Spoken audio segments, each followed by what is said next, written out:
பாண்டி பாபா முறியீடு கட்டணங்கள் அருகில் சென்று பார்க்க 500 ரூபாய், ஆசி வாங்க 700 ரூபாய், பாத நீர் அருந்த 1000 ரூபாய், முறியீடு வழங்க 2000 ரூபாய். வருக வருக என அன்போடு அழைக்கிறோம் பாண்டி பாபாவை நோக்கி. ஏய், எங்கடா வாங்கிட்டு வந்த நைட்டு பாயாவும் இடியாப்பமும்? எனக்கு 2-3 வாட்டி போயிடுச்சு, வயித்த கலக்கிடுச்சு. இனிமே அந்த கடையில வாங்காத, சரியா? ஹஜ்ரத், உங்க பேரை சொன்ன அவன் மட்டும் தான் ஃப்ரீயா தரான். சரி பரவாயில்ல, அடுத்த வாட்டி கொஞ்சம் ஸ்பெஷலா போட சொல்லு. நான் இன்னொரு வாட்டி போயிட்டு வந்தேன், சரியா?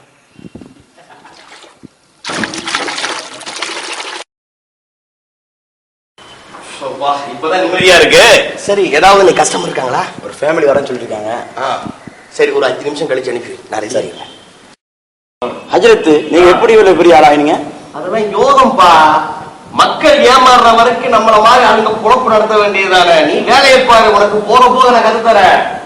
ஆளை கூப்பிடு, யார் வந்திருக்காங்க கஸ்டமர் கூப்பிடு. பாண்டி பாபா, பாண்டி பாபா, பாண்டி பாபா, பாண்டி பாபா, பாண்டி பாபா, பாண்டி பாபா, பாண்டி பாபா, பாண்டி பாபா, பாண்டி பாபா, பாண்டி பாபா, பாண்டி பாபா. காலை கழுவி கொண்டு போறாங்களே, அது எதுக்கு? வீடு கழுவுறதுக்கு இருக்குமோ? அததான் குடிக்க போறாங்க. குடிக்க போறாங்களா? இப்பதானங்க டாய்லெட் போயிட்டு வந்தாரு. பாண்டி பாபா, பாண்டி பாபா, பாண்டி பாபா, பாண்டி பாபா, பாண்டி பாபா, பாண்டி பாபா, பாண்டி பாபா.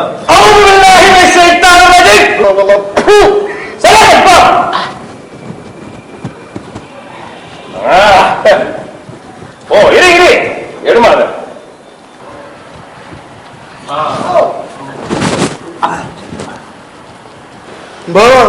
உங்க மகிமே மகிமை.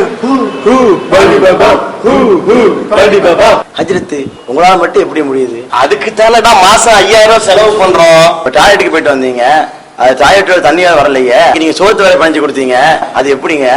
அதுல பறக்கத்து இருக்குப்பா, அது உனக்கு தெரியாது, அவங்களுக்கு தெரியும். நடக்கட்டும், பொழப்பு உண்டு.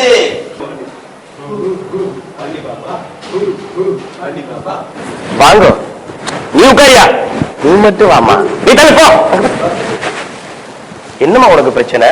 அசரத்து, எங்க குடும்பத்துல ஒரே பிரச்சனையா இருக்கு. கஷ்டப்படுறாங்க, நீங்க நிவாரணம் பண்ணணும். எல்லா பிரச்சனையும் நான் சரி பண்ணிடுறேன், நீ கவலையே படாத. அடுத்த வாட்டி வரும்போது நீ தனியா வா, என்ன? அசரத்து, என்ன இது இந்த வேலை? எங்களை வச்சுக்கிட்டு இந்த வேலை செய்றீங்க? ஏய், நான் மனிதனுக்கு அப்பாற்பட்டவன். நான் மனுஷனே கிடையாது. அசரத்து, அஜரத்து, நீங்க தண்ணி வாங்கி கொடுத்த மூத்த அப்படிதான். அஜரத்து, என்னடா நீ? என்ன உண்டான வியாபாரம் விட்டு போச்சு? இனிமே எந்த செய்தி சொன்னாலும் நான் கேட்கும்போது சொல்லணும், சரியா? ஆமா, அவன் எப்படிடா செத்தான்? நீங்க ஊதி கொடுத்தீங்கல்ல, அதை குடிச்சதுனால இறந்துட்டான். அப்படியா? நம்ம பவரே பவர். இனிமே எந்த செய்தி சொன்னாலும் நான் கேட்கும்போது சொல்லணும், சரியா? இனிமே எந்த செய்தி சொன்னாலும் நான் கேட்கும்போது சொல்லணும், சரியா? பாண்டி பாபா, பாண்டி பாபா, பாண்டி பாபா, பாண்டி பாபா, பாண்டி பாபா, பாண்டி பாபா. அசரத்து, உங்க வயசு என்ன? 2000 வருஷமா நான் இந்த பூமியில தான் இருக்கேன்.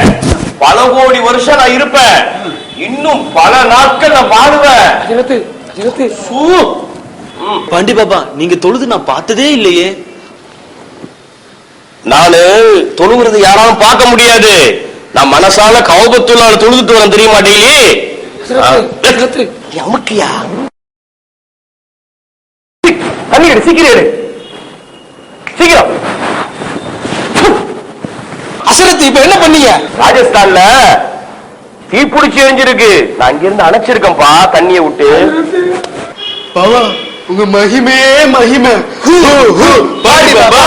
என்னடா நான் வந்ததுல இருந்து பாத்துட்டு இருக்கேன், சொல்றேன். என்ன விஷயம் சொல்லு. ராஜஸ்தானோட தீ அணைக்கிறீங்க. உங்க வீட்டை தீ பத்தி என் வீட்டு தீயா?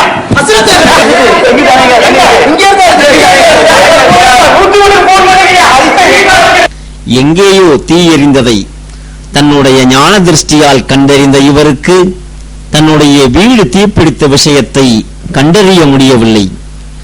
இது போன்ற பிராடுகளுக்கு மறைவான ஞானம் இருப்பதாக நம்பி இவர்களின் பின்னால் சென்று தெளிவான இணை வைப்பில் விழும் மக்களே சிந்திப்பீர். மறைவானவற்றின் திறவுகோல்கள் அவனிடமே உள்ளன. அவனைத் தவிர யாரும் அதை அறிய மாட்டார். தரையிலும் கடலிலும் உள்ளவற்றை அவன் அறிவான். ஓர் இலை கீழே விழுந்தாலும் அதை அவன் அறியாமல் இருப்பதில்லை. பூமியின் இருள்களில் உள்ள விதையானாலும் ஈரமானதோ காய்ந்ததோ ஆனாலும் தெளிவான ஈட்டில் இல்லாமல் இல்லை. அல் குர்ஆன் அத்தியாயம் 6 வசனம் 59. வானங்களிலும் பூமியிலும் மறைவானதை அல்லாஹுவை தவிர யாரும் அறிய மாட்டார்கள். தாங்கள் எப்போது உயிர்ப்பிக்கப்படுவோம் என்பதையும் அவர்கள் அறிய மாட்டார்கள் என்று கூறுவீராக. அல் குர்ஆன் அத்தியாயம் 27 வசனம் 65. Allah